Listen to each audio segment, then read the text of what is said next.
നമസ്കാരം.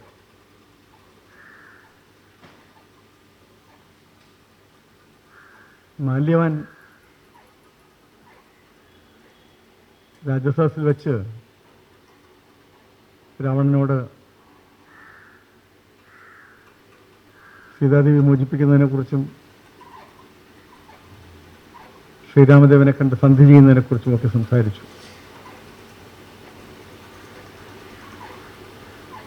കോപം കൊണ്ട രാവണൻ തൻ്റെ മാതാമഹനോട് ഒന്നും പറയാൻ പറ്റാത്ത നിവൃത്തിയിൽ അവിടെ നിന്നും എണീറ്റ് നേരെ കൊട്ടാരത്തിനുള്ളിലേക്ക് പോയി. രാജസദസ്സ് പിരിച്ചുവിട്ട സാഹചര്യത്തിൽ മാല്യവാനും മെല്ലെ പുറത്തേക്ക് പോയി. കൊട്ടാരത്തിൻ്റെ ഉള്ളിലേക്ക് പോയ രാവണനോടൊപ്പം മന്ത്രിമാരും പിന്നാലെ നടന്നു വന്നു. ഇപ്പോൾ രാവണൻ്റെ ഏറ്റവും വിശ്വസ്തനായ ഒരു മന്ത്രിയാണ് പ്രഹസ്തൻ. പ്രഹസ്തൻ പറയാൻ തുടങ്ങി, ശത്രുവിനെക്കുറിച്ച് എന്ത് പൂഴ്ത്തിയാണ് മാല്യവാൻ സംസാരിച്ചത്. മാതാമഹനായിപ്പോയി. ശത്രുവിനെ വാഴ്ത്തുകയാണ്. രണ്ട് മനുഷ്യർ കുറേ വാനരന്മാരെയും ചേർത്ത് ഒരു ചിറകെട്ടി ഇവിടെ വന്നത് മഹാകാര്യമായിട്ടാണ് പറഞ്ഞത്. ശത്രുവിനെ വാഴ്ത്തുന്നതിൽ എന്തൊരു മികവാണ്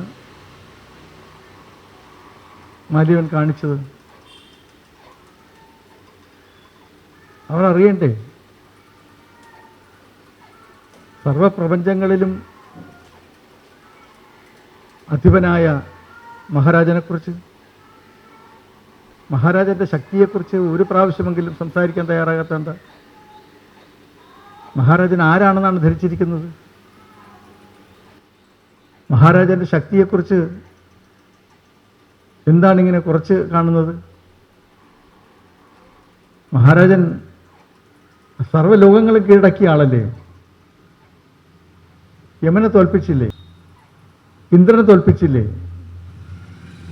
സകല ദേവന്മാരും മഹാരാജൻ്റെ നിയന്ത്രണത്തിലല്ലേ? ഈ മഹാരാജനെക്കുറിച്ച് ഒരു വാക്ക് പോലും പറയാതെ വെറുതെ ആ രണ്ട് മനുഷ്യരെക്കുറിച്ചും വാനരന്മാരെക്കുറിച്ചും പ്രകീർത്തിക്കുകയാണ്. അമ്മുമ്മയെ വധിച്ചതിനെക്കുറിച്ച്, അമ്മാവനെ വധിച്ചതിനെക്കുറിച്ചൊക്കെയാണ് പറയുന്നത്. താടക രാവണൻ്റെ അമ്മുമ്മയാണത്. അമ്മാവൻ മാരീചനും. അതൊക്കെ മഹാകാര്യമായിട്ടാണ് പറയുന്നത്. ഇതൊക്കെ മഹാകാര്യമായി ഉയർത്തി കാണിച്ചുകൊണ്ട് സംസാരിക്കുകയും ഈ ചിറകെട്ടിയതുമാണോ മഹാകാര്യം? അങ്ങയെക്കുറിച്ച് മനസ്സിലാക്കണം. അങ്ങ് വിചാരിച്ചത് ഈ ലോകത്ത് നടക്കാത്തത് എന്തുണ്ട്? ആ അങ്ങയെ മാനസികമായി ദുർബലപ്പെടുത്താൻ വേണ്ടിയല്ലേ ഈ വിധം സംസാരിക്കുന്നത്? ഇങ്ങനെ രാവണനെക്കുറിച്ച് പ്രകീർത്തിച്ചുകൊണ്ട് സംസാരിക്കാൻ തുടങ്ങി. പ്രഹസ്തൻ്റെ ഈ വർത്തമാനം കേട്ടപ്പോൾ രാവണൻ കൂടുതൽ സന്തുഷ്ടനായി. രാവണനിലൊരു ആവേശം ജനിച്ചു. രാജസദസ്സിലിരുന്ന് നേരത്തെ ശുഗൻ്റെയും പിന്നീട് മാല്യവാൻ്റെയും ഒക്കെ വർത്തമാനം കേട്ട് മാനസികമായി കുറച്ച് വിഷമത്തിൽപ്പെട്ട രാവണൻ്റെ മനസ്സ് പെട്ടെന്ന് ഉണർന്നു. രാവണന് വീണ്ടും ഒരു വർദ്ധിച്ച ശക്തി ലഭിച്ചതുപോലെ രാവണൻ പ്രതികരിക്കാൻ തുടങ്ങി. സത്യാവസ്ഥ മനസ്സിലാക്കാതെ ഓരോരുത്തർ ഇങ്ങനെ സംസാരിച്ചാൽ എന്ത് ചെയ്യാൻ പറ്റും എന്ന നിലയിൽ രാവണൻ പ്രതികരിച്ചു. പ്രഹസ്തൻ പറഞ്ഞു, ഈ രണ്ട് മനുഷ്യരെയും വാനരന്മാരെയും തോൽപ്പിക്കാൻ, നശിപ്പിക്കാൻ എത്ര സമയം വേണം? അങ്ങ് അനുവദിച്ചാൽ ഞാൻ അരനാഴിക നേരം കൊണ്ട് മുഴുവൻ ആളുകളെ നശിപ്പിച്ചു വരാം. യുദ്ധം അനിവാര്യമാണ്. നാം ഒളിച്ചോടുന്ന പ്രശ്നം ഉദിക്കുന്നില്ല. നമ്മെ വെല്ലുവിളിച്ചുകൊണ്ട് ഇവിടെ എത്തിയ ഈ ശക്തികളെ ഉടൻ നശിപ്പിക്കണം. അതിനകത്ത് വിട്ടുവീഴ്ചയുടെ ഭാവത്തിൻ്റെ അല്ലെങ്കിൽ ഒത്തുതീർപ്പിൻ്റെ ഭാവത്തിൻ്റെ ഒരു ആവശ്യവുമില്ല. മാല്യവാൻ പറയുന്നത് എന്താണ്? സന്ധി ചെയ്യുന്നതിനെക്കുറിച്ചാണ്.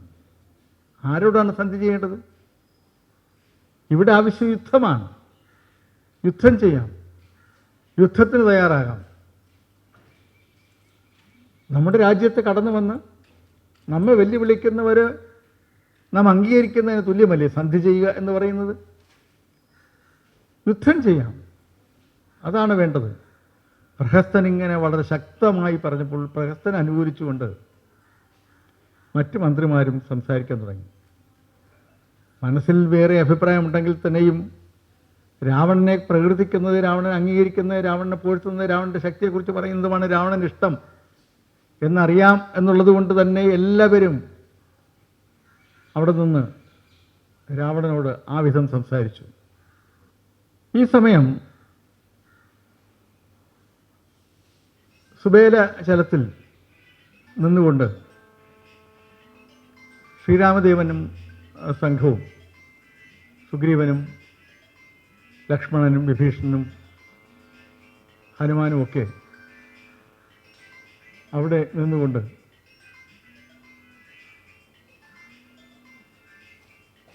ലങ്കയെ നോക്കിക്കാണുകയാണ്. ലങ്കയുടെ മധ്യത്തായി, ലങ്കയിലെ കൊടുമുടി പോലെ തോന്നിക്കുന്ന അതിൻ്റെ മധ്യത്തായി നിന്നുകൊണ്ട് രാവണൻ അവിടെ നിന്നുകൊണ്ട് ചുറ്റുപാട് നോക്കുകയാണ്. സർവാഭരണ വിഭൂഷണനായി അവിടെ ഇങ്ങനെ നിന്ന് നോക്കുകയാണ്. ആയിരക്കണക്കിന് അങ്കനമാരുമായി ഒത്തുനിന്നുകൊണ്ടാണ് നോക്കുന്നത്. വളരെ വലിയ സന്തോഷത്തിലാണ്, ആഹ്ലാദത്തിലാണ്. അങ്കനമാരുടെ കഴുത്തിൽ കൈയൊക്കെ ഇട്ട് മീശയൊക്കെ തടവി നിന്ന് വളരെ ഉല്ലാസപൂർവ്വം നോക്കുകയാണ്. ചുറ്റുപാട് നോക്കുകയാണ്. വാനരന്മാർ നോക്കുകയാണ്. വാനരന്മാരുടെ വന്ന് തമ്പടിച്ചിരിക്കുന്നത് അതിൻ്റെ മുകളിൽ നിന്ന് കാണാം. അവിടെ നിന്നിങ്ങനെ നോക്കുകയാണ്. അപ്പോൾ സുബേല ജലത്തിൽ നിൽക്കുന്ന ശ്രീരാമദേവനെ വിഭീഷണൻ കാട്ടിക്കൊടുത്തു. അതാ നിൽക്കുന്നു ദശാനനൻ. വിഭീഷണൻ ഇത് പറയുമ്പോൾ ശബ്ദം ഉച്ചത്തിലായിപ്പോയി. അതാ നിൽക്കുന്നു ദശാനനൻ. അപ്പോൾ പെട്ടെന്ന് ആ ഭാഗത്തേക്ക് എല്ലാവരും നോക്കി. ഈ സമയം രാവണനും ശ്രീരാമദേവനെ കണ്ടു. രാവണനിൽ പെട്ടെന്ന് കോപം ജ്വലിച്ചുയർന്നു. രാവണനിങ്ങനെ വളരെ ക്രോധത്തോടുകൂടി ഇങ്ങോട്ട് നോക്കി നിൽക്കുകയും വളരെ പെട്ടെന്ന് ഇവരാരും നനച്ചിരിക്കാത്ത രീതിയിൽ സുഗ്രീവൻ ഇവിടെ നിന്ന് ഒറ്റ ചാട്ടം നേരെ രാവണൻ്റെ അടുത്ത് ചാടി രാവണൻ്റെ 10 തലകളിലുമുള്ള കിരീടത്തെ ഇടിച്ചു താഴെയിട്ട്, മണ്ടക്കിടിച്ച് താഴെയിട്ടു. രാവണനുമായി മൽപ്പിടുത്തം നടത്തി. അവിടെ നിന്ന് മറിഞ്ഞ് നേരെ കലിങ്കിൽ വീണു. ആ കലിങ്കിൽ വീണ അവസരത്തിൽ സുഗ്രീവൻ വാനരനാണല്ലോ. സുഗ്രീവന് കലിങ്കിൽ നിന്ന് ചാടി എണീക്കാൻ പ്രയാസമല്ലേ. പെട്ടെന്ന് ചാടി എണീറ്റ് കരയിൽ വന്നു. പക്ഷേ ശത്രുവിനോടും അപകടത്തിൽപ്പെട്ട രക്ഷിക്കണം എന്നുള്ള ധർമ്മഭാവമുണ്ടല്ലോ. ആ ഭാവത്തിൽ സുഗ്രീവൻ രാവണനെ കൈപിടിച്ചുയർത്തി കരയിൽ കയറ്റി. വീണ്ടും മല്ലയുദ്ധം, ശക്തമായ യുദ്ധം, അങ്ങോട്ടും ഇങ്ങോട്ടും യുദ്ധം. രണ്ടുപേരുടെ ദേഹത്ത് രക്തം കൊണ്ട് നിറഞ്ഞു. അവസാനം സുഗ്രീവൻ രാവണൻ്റെ ദേഹത്തെ കിട്ട് കടിക്കുകയൊക്കെ ചെയ്തു. വാനരനാണല്ലോ. അത് കഴിഞ്ഞ് രാവണൻ്റെ തലയിൽ നിന്നും രാവണൻ തലയിൽ ചൂടിക്കുന്ന കുറേ ചൂടാമണി രത്നങ്ങളൊക്കെയുണ്ട്. ഇതൊക്കെ പറിച്ചെടുത്തുകൊണ്ട് അവിടെ നിന്ന് നേരെ സുബേലജലത്തിലേക്ക് തിരിച്ചു ചാടി. ഈ സുഗ്രീവൻ ഇങ്ങനെ ചാടി പോകുമ്പോൾ ഇവരാരും പ്രതീക്ഷിച്ചില്ല. ശ്രീരാമദേവനോ ലക്ഷ്മണനോ വിഭീഷണനോ ഹനുമാനോ ആരും പ്രതീക്ഷിച്ചില്ല ഇങ്ങനെ ചാടി ഒറ്റ ചാട്ടം. കുറേ സമയം സുഗ്രീവനെ കാണാനുണ്ടായിരുന്നില്ല. കലിങ്കിൽ വീണ സമയത്ത്, അവിടെ കിടന്ന് അടികൂടുന്ന സമയത്ത് ഇവർ ആകെ അസ്വസ്ഥമായി നിൽക്കുമ്പോഴാണ് തിരിച്ച് സുഗ്രീവൻ എത്തുന്നത്. സുഗ്രീവൻ ഇങ്ങനെ കുറച്ച് ദേഹത്ത് രക്തപ്പാടുകളൊക്കെ ആയിട്ട് മടങ്ങി വന്ന് ഈ രാവണൻ്റെ തലയിൽ നിന്ന് പറിച്ചെടുത്ത ചൂടാമണി രത്നങ്ങളൊക്കെ കൊണ്ട് ശ്രീരാമപാദങ്ങളിൽ വെച്ചു. അപ്പം അത് കണ്ട് വിഭീഷണൻ പറഞ്ഞു, രാവണൻ കൊല്ലപ്പെട്ടതിന് സമമാണ് തലയിൽ നിന്ന് ഇത് പറിച്ചെടുക്കുക എന്ന് പറയുന്നത്. ഇത്രയും വലിയ അപമാനം രാവണനെ സഹിക്കേണ്ടി വരിക എന്ന് പറയുന്നത് ചരിത്രത്തിൽ ഉണ്ടാവാത്ത കാര്യമാണ്. പക്ഷെ ശ്രീരാമദേവൻ പറഞ്ഞു, സുഗ്രീവൻ ഇങ്ങനെ വേഗം ആരോടും ഒന്നും ഉരിയാടാതെ ചാടി ലങ്കയിലെത്തി ഈ വിധം അക്രമം കാണിക്കുമ്പോൾ നാം ഉള്ളിലൊന്ന് ചെറുതായൊന്ന് വിഷമിച്ചു. ഒന്നും പറയാതെയാണല്ലോ സുഗ്രീവൻ അപ്പുറത്തേക്ക് ചാടിയത്. സുഗ്രീവൻ പറഞ്ഞു, ഭഗവാൻ ക്ഷമിക്കണം, എനിക്ക് രാവണനെ കണ്ടപ്പോൾ ദേഷ്യം സഹിക്കാൻ പറ്റില്ല. ദേഷ്യം സഹിക്കാൻ പറ്റാത്തത് കൊണ്ടാണ് പെട്ടെന്ന് എനിക്ക് മറ്റൊന്നും ഓർക്കാൻ കഴിയില്ല. ആ സമയം ഞാൻ ചാടി രാവണനെ ആക്രമിച്ചത്. രാവണൻ ആയിട്ടുള്ള മൽപ്പിടുത്തത്തിൽ സുഗ്രീവൻ്റെ ശരീരത്തിൽ ചില മുറിവുകളൊക്കെ പറ്റി. ഹനുമാന് അത് കണ്ടപ്പോൾ കുറച്ച് വിഷമം തോന്നി. ഹനുമാൻ്റെ കണ്ണുകൾ ഒന്ന് കലങ്ങി. ഹനുമാൻ വന്ന് സുഗ്രീവനെ ആലിംഗനം ചെയ്തു. അംഗദൻ വന്ന് കൈപിടിച്ച് മുത്തി. അപ്പോൾ ഈ വിധത്തിൽ സുഗ്രീവൻ നടത്തിയ ആക്രമണത്തിൽ രാവണൻ വല്ലാതെ നാണം കെട്ടു.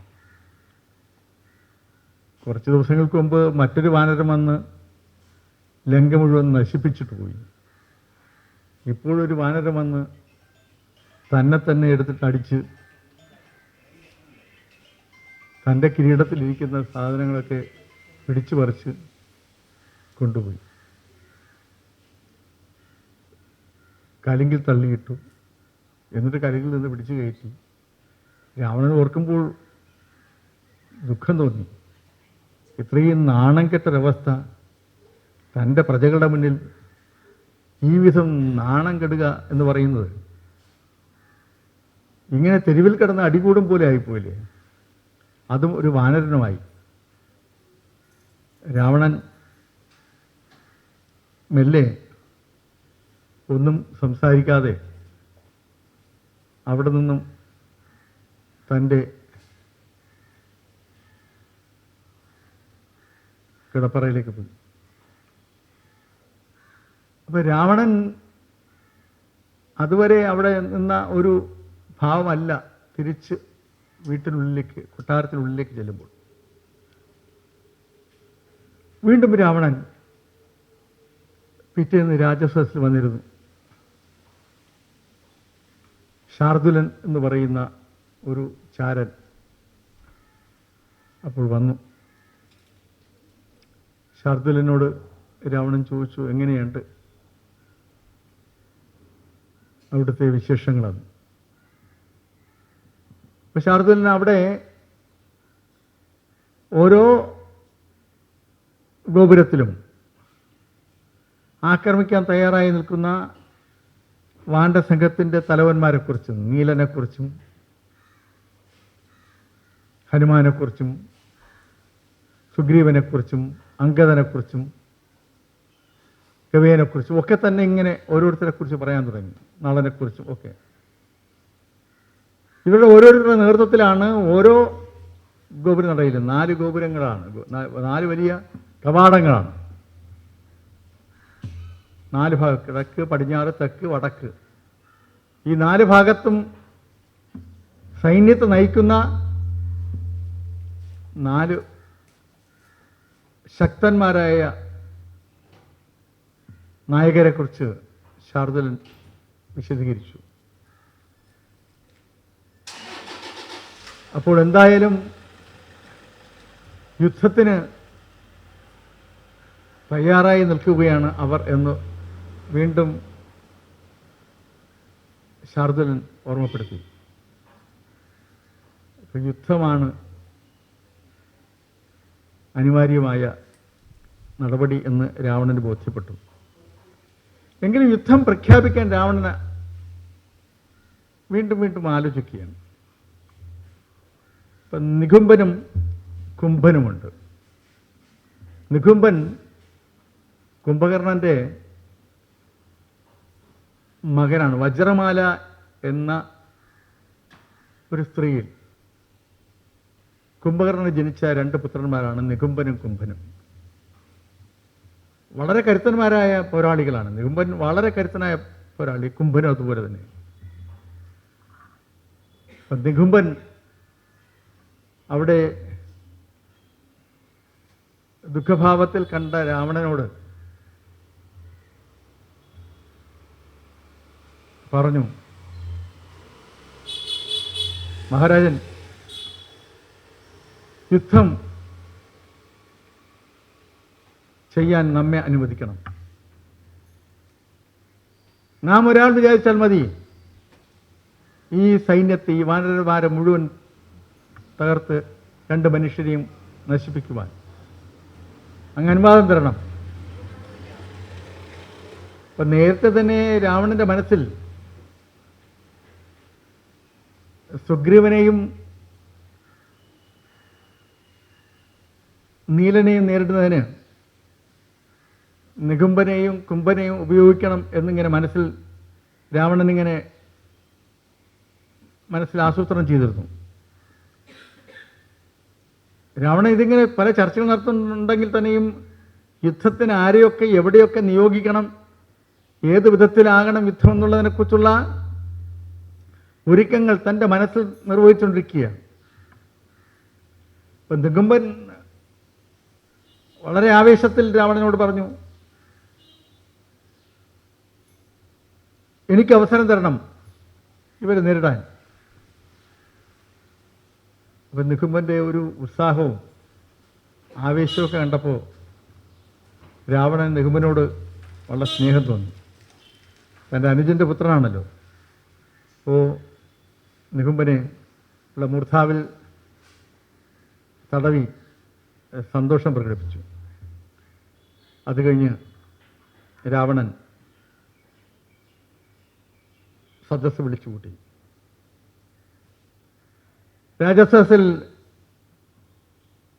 എല്ലാവരെയുമായി ഒന്നിച്ചു ചേർന്നു. യുദ്ധം അനിവാര്യമായിരിക്കുന്നു. യുദ്ധത്തിൽ നിന്ന് പിന്മാറാനാകില്ല. അതിനുവേണ്ടി ഉള്ള ആലോചനയാണ്. സന്ധി ചെയ്യുക എന്ന് പറയുന്നത്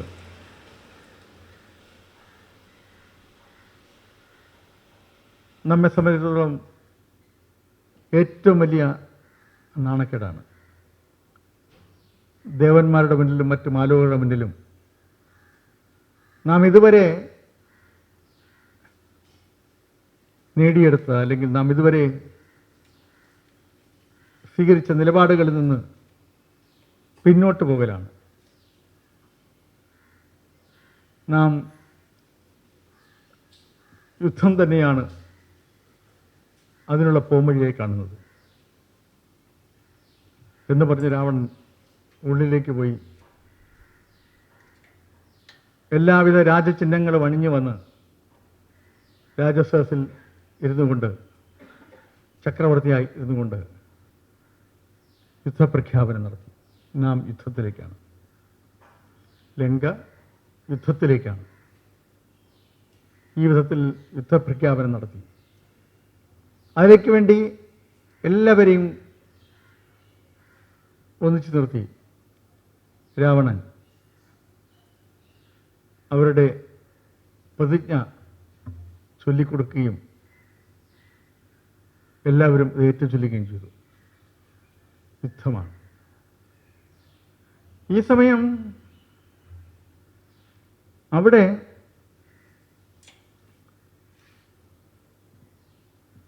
ശ്രീരാമസന്നിധിയിൽ യുദ്ധത്തിനുള്ള തയ്യാറെടുപ്പ് എല്ലാ 4 കവാടങ്ങളിലും എല്ലാവരും നേർന്നു നിൽക്കുന്ന യുദ്ധം. പക്ഷെ ശ്രീരാമൻ്റെ മുഖത്ത് ഒരു വല്ലാത്ത ഭാവം, എന്തോ ഗൗരവമായ ഏതോ വിഷയം ആലോചിക്കുന്നത് പോലുള്ളൊരു ഭാവം. എന്താണ് ഭഗവാൻ ചിന്തിക്കുന്നത് എന്ന് അറിയാൻ എല്ലാവർക്കും ഉത്കണ്ഠയായി. കുറേ അധികം സമയമായിട്ട് ആരോടും ഒന്നും സംസാരിക്കുന്നില്ല. സാധാരണ കാണുന്ന മുഖമല്ല, സാധാരണ എപ്പോഴും പുഞ്ചിരിക്കുന്ന ഒരു മുഖഭാവമാണല്ലോ, അതല്ല, എന്തോ ഒരു മുഖത്ത് ഒരു ഭാവവ്യത്യാസം. ഇപ്പം സുഗ്രീവനും ലക്ഷ്മണനും വിഭീഷണനും ഒക്കെ അടുത്ത് ചെന്ന് എന്താണെന്ന് അറിയുവാൻ കാത്തുനിന്നു. ശ്രീരാമദേവൻ പറഞ്ഞു, യുദ്ധം അനിവാര്യമാണ്, പക്ഷേ ഒരു യുദ്ധമുണ്ടാകുമ്പോൾ ഉണ്ടാകുന്ന നാശം വളരെ വലുതാണ്. ആ യുദ്ധം ഒഴിവാക്കാൻ എന്തെങ്കിലും മാർഗമുണ്ടോ എന്ന് നാം ആലോചിക്കുകയായിരുന്നു. ഒരവസരം കൂടി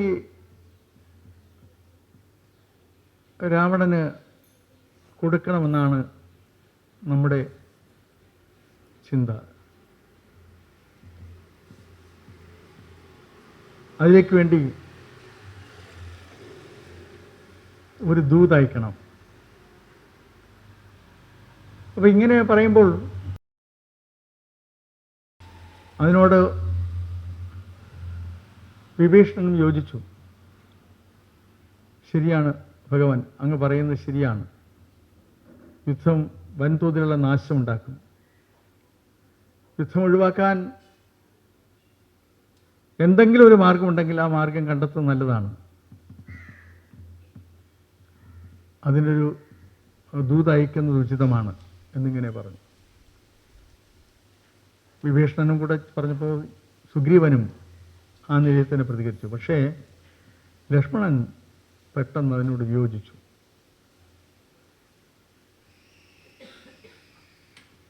ജ്യേഷ്ഠ, അങ്ങ് നമുക്ക് പിതൃസമാനനാണ്.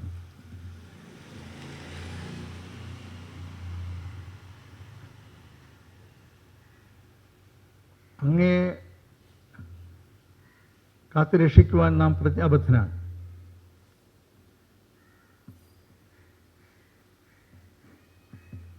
സീതാദേവി അപഹരിച്ച് ഇവിടെ കൊണ്ടുവന്ന രാവണനോട് നാം സന്ധി ചെയ്യുക എന്ന് പറയുന്നത് അങ്ങ് മറ്റ് താപസന്മാർക്ക്, പുരോഹിതന്മാർക്ക് നൽകിയ വാഗ്ദാനത്തിന് വിരുദ്ധമാവില്ലേ?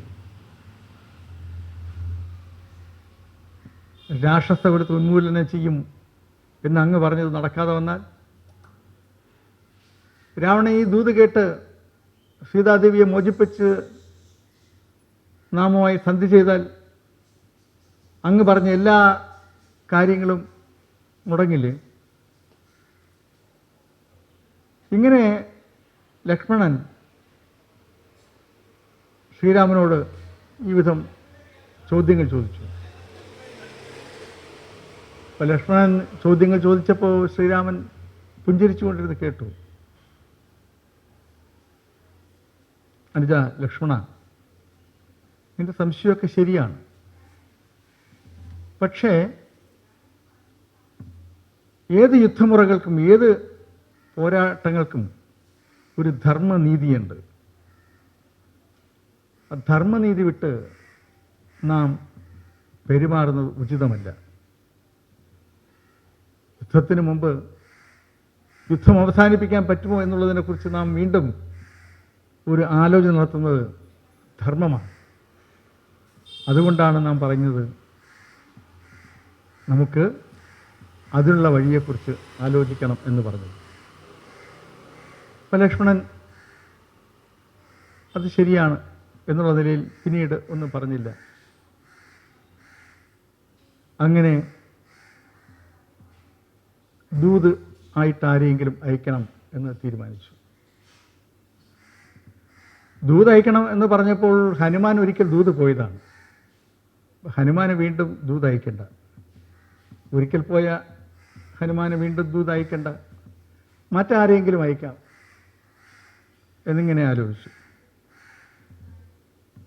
സുഗ്രീവൻ രാജാവല്ലേ, സുഗ്രീവനെ അയക്കാൻ പറ്റില്ലല്ലോ. സുഗ്രീവൻ രാജാവ് ദൂതനായി പോകുന്നത് ശരിയുമല്ല. നേരത്തെ രാവണൻ അടി കൊടുത്തിട്ടിരിക്കുന്ന ആളാണ്. അപ്പോൾ ശ്രീരാമദേവൻ തന്നെ പറഞ്ഞു, ദൂത് അംഗദൻ ആണ് നിർവഹിക്കുന്നത്. അംഗദന് വലിയ സന്തോഷമായി. ശ്രീരാമദേവന്റെ ദൂതനായി രാവണന്റെ മുന്നിൽ പോകാൻ കിട്ടിയ അവസരം, ഹനുമാൻ നിർവഹിച്ച പഴയ ദൗത്യം അത് തന്നെ ഏൽപ്പിക്കുന്നു എന്നത് കേട്ട് അംഗദന് എന്തെന്നില്ലാത്ത സന്തോഷം തോന്നി. അങ്ങനെ ശ്രീരാമന്റെ ദൂതുമായി അംഗദൻ രാവണന്റെ കൊട്ടാരത്തിലെത്തി.